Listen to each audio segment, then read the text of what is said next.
الله الله الله الله ما لنا مولا سواه. الحمدللہ والصلاة والسلام علی رسول اللہ وبعد.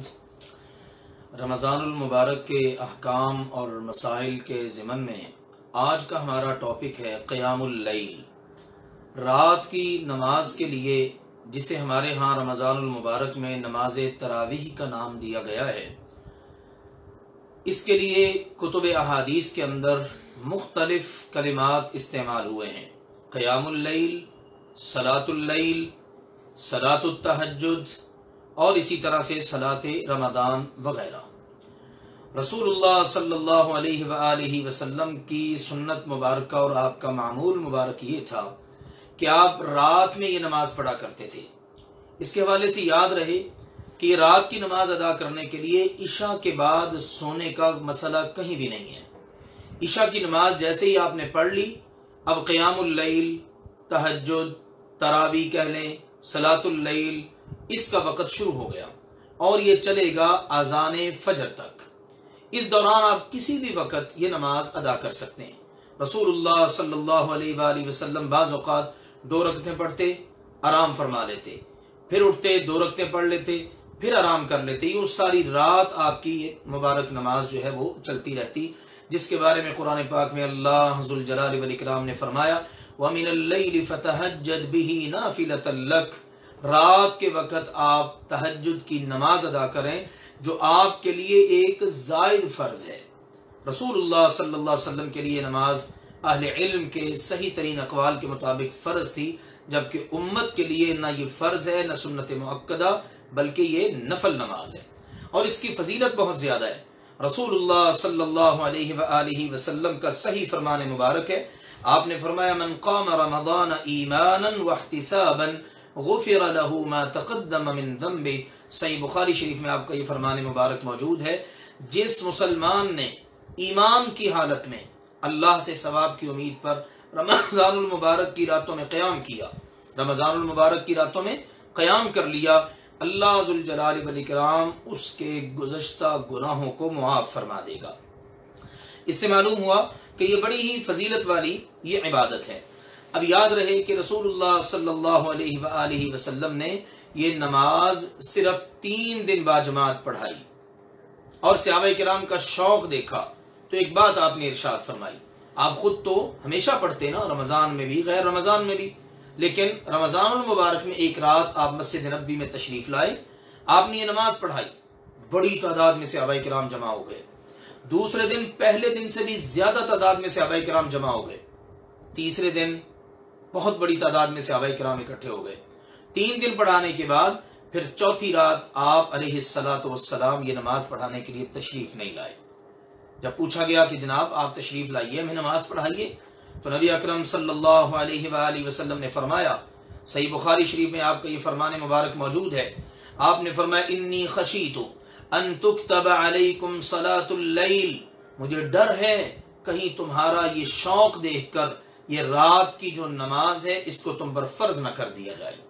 اللہ تمہارا یہ شوق دیکھ کر کہیں تم پر فرض نہ کر دے، پھر امت کے لیے مشقت ہو جائے گی.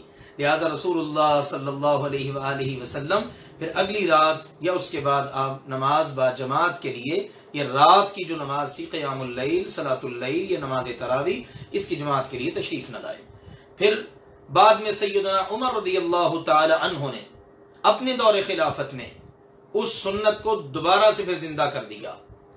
چونکہ اس وقت اس بات کا ڈر اور خوف ختم ہو گیا کہ اب یہ فرض ہوگی، لہٰذا انہوں نے اس سنت کا دوبارہ سے اجرا کر دیا اور 2 صحابہ کرام سیدنا ابی بن کعب رضی اللہ تعالی عنہ اور سیدنا تمیم داری رضی اللہ تعالی ان کی ذمہ داری لگا دی کہ انہوں نے مردوں اور عورتوں کو الگ الگ قیام اللیل کروانا ہے. پھر اس کے بعد سے الحمدللہ سلسلہ جاری ہو گیا. اب یہ بھی جان لیجئے کہ کتنی رکعت آپ نے ادا کرنی ہے، لیکن اس سے پہلے ایک اور دلچسپ حدیث مبارکہ میں آپ سب کی نظر کروں. رسول اللہ صلی اللہ علیہ وآلہ وسلم کی خدمت میں ایک شخص حاضر ہوا. سیدنا عمر بن مرہ جوہنی بیان کرتے ہیں کہ رسول اللہ صلی اللہ علیہ وسلم کے پاس ایک شخص آیا. اس نے کہا جی یا رسول اللہ ارأیت ان شہدت ان لا الہ الا اللہ وانک رسول اللہ. آپ کا کیا خیال ہے اگر میں گواہی دوں اللہ کے علاوہ کوئی سچا معبود نہیں اور آپ اللہ کے رسول ہیں، وصلیت الصلوات الخمس، میں ڈیلی کی 5 نمازیں ادا کرتا رہوں، وادیت الزکاۃ، اور زکوٰۃ ادا کروں، وصمت رمضان وقمتہ، رمضان آئے تو اس کے روزے رکھوں اور اس کی راتوں میں قیام کروں، فممن انا، تو جناب مجھے یہ بتا دیجئے میں کن میں سے ہوں گا؟ سنیے رسول اللہ صلی اللہ علیہ وسلم نے ارشاد فرمایا، من الصدیقین والشہداء، تجھے اللہ تعالی صدیقوں اور شہداء میں شامل فرما دے گا۔ سبحان اللہ، رمضان المبارک کے روزے رکھنا اور رمضان کی راتوں کا قیام کرنا یہ بندے کو انبیاء کے بعد والے درجے یعنی صدیقین اور شہداء ان کے درجے پر فائز کر دیتا ہے۔ لہذا ہمیں رات کی نماز قیام اللیل کا، نماز تراویح کا ضرور اہتمام کرنا چاہیے۔ ایک اور رائے اس کا ذکر کرتے چلو، بہت دفعہ ایسا ہوتا ہے بعض لوگ کہتے ہیں جس نے رات کو نماز تراویح پڑھی بس وہی روزہ رکھ سکتا ہے، بالکل غلط رائے ہے۔ بعض کہتے ہیں کہ اگر نہ بھی پڑھی جائے تو کوئی حرج نہیں، یہ بھی بالکل غلط رائے ہے۔ ہمارے ہاں لوگ اصل میں افراط و تفریط کا شکار ہیں۔ بات یہ ہے نفل نماز ہے، اس کو بلا وجہ چھوڑنا نہیں چاہیے، لیکن ایسا بھی نہیں ہے کہ جس نے چھوڑ دیا اس کا روزہ ہی نہیں ہوگا، اور ایسا بھی نہیں ہے کہ چھوڑ دو تو کیا فرق پڑتا ہے، اگر چھوڑ دیں گے تو آپ کے اجر میں کمی واقع ہو جائے گی۔ گناہ گار بھلے آپ نہیں ہوں گے، لیکن وہ جو اجر، وہ جو مراتب آپ کو ملنے، آپ یقیناً اس سے محروم ہو جائیں گے۔ اب محترم و معزز سامعین و ناظرین، آخر میں یہ بات بھی سماعت کر لیجئے، آپ نے رات کی یہ نماز تراویح، صلاۃ اللیل، قیام اللیل، صلاۃ التہجد کتنی ادا کرنی ہے؟ ہمیں اللہ کے نبی کریم صلی اللہ علیہ وسلم کی زندگی سے ہر مسئلے کا حل مل چکا ہے، لہٰذا اختلاف رہتا ہی نہیں ہے۔ یہ ہمارے بلا وجہ کے اختلافی مسائل بن گئے ہیں۔ یاد رکھیے، اللہ کے نبی کریم صلی اللہ علیہ وسلم کی سنت سے اختلاف یہ بہت بڑی جسارت ہے۔ کوئی مسلمان سوچ بھی نہیں سکتا کہ اللہ کے نبی سے اختلاف کرے۔ لہٰذا آئیے میں آپ کو ایک حدیث مبارک سناتا ہوں۔ ام المؤمنین سیدہ عائشہ رضی اللہ تعالی عنہا، ان سے ابو سلمہ بن عبد الرحمن وہ بیان کرتے ہیں کہ انہوں نے پوچھا امی جان سیدہ عائشہ رضی اللہ تعالی عنہا سے، اور یہ حدیث صحیح بخاری اور صحیح مسلم میں ہے، پوچھا امی جان کیف کانت صلاۃ رسول اللہ صلی اللہ علیہ وسلم فی رمضان، یہ جو رمضان میں قیام اللیل، صلاۃ اللیل کا اتنا ذکر ہے اور اتنی اس کی فضیلت ہے، تو رسول اللہ صلی اللہ علیہ وسلم کی یہ رات کی نماز رمضان میں کیسی ہوتی تھی؟ سنیے گا ذرا غور سے۔ قالت، فرماتی ہیں ہماری امی جان سیدہ عائشہ رضی اللہ تعالی عنہا، رسول اللہ صلی اللہ علیہ وسلم کی زوجہ محترمہ، اس امت کی بہت بڑی فقیہہ اور محدثہ، کیا فرماتی ہیں؟ ما كان يزيد في رمضان ولا في غيره على 11 ركعة، رمضان ہو یا غیر رمضان، اللہ کے نبی کریم صلی اللہ علیہ وآلہ وسلم 11 رکعتوں سے 10 اور 11 رکعتوں سے زیادہ نہیں پڑھا کرتے تھے۔ تو مسئلہ حل ہو گیا نا؟ اللہ کے نبی کریم صلی اللہ علیہ وسلم نے وطروں سمیت 11 رکعتیں پڑھی ہیں۔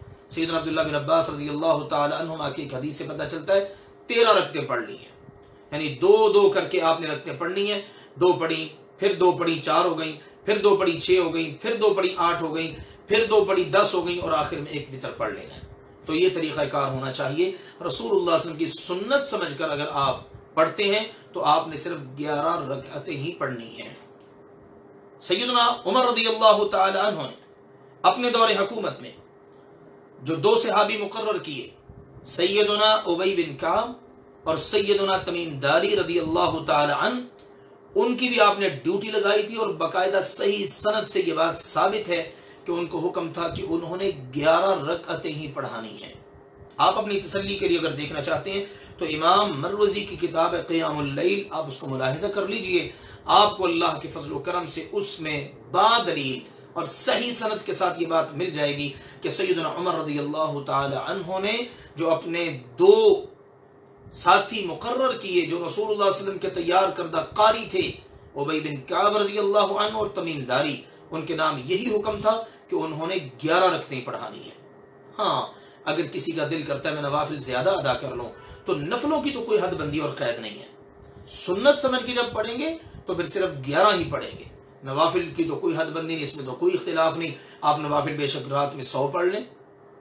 اہل مدینہ کا عمل تھا وہ 40 رکعتیں پڑھ لیا کرتے تھے نفل سمجھ کر، تو نفلوں کی کوئی حد بندی نہیں ہے، نفلوں میں کوئی اختلاف نہیں ہے۔ آ جا کے مسئلہ بنتا ہے سنت رسول کا صلی اللہ علیہ وسلم، تو جان لیجئے پیارے نبی کریم صلی اللہ علیہ وسلم کی جو سنت مبارکہ ہے نا وہ صرف 11 رکعتیں ہیں۔ قیام اللیل، صلاۃ اللیل، صلاۃ التہجد، نماز تراویح کے طور پر 11 رکعتوں سے زیادہ نہیں پڑھنی چاہیے سنت سمجھ کر۔ ہاں نوافل کے طور پر آپ زیادہ پڑھنا چاہتے ہیں تو پڑھ لیجئے۔ اللہ ذوالجلال والاکرام ہم سب کو حق بات کو سمجھنے، تسلیم کرنے اور اس کے مطابق عمل کرنے کی توفیق عطا فرمائے۔ اللہ ہم سب کا حامی و ناصر ہو۔ فی امان اللہ، والسلام علیکم ورحمۃ اللہ وبرکاتہ۔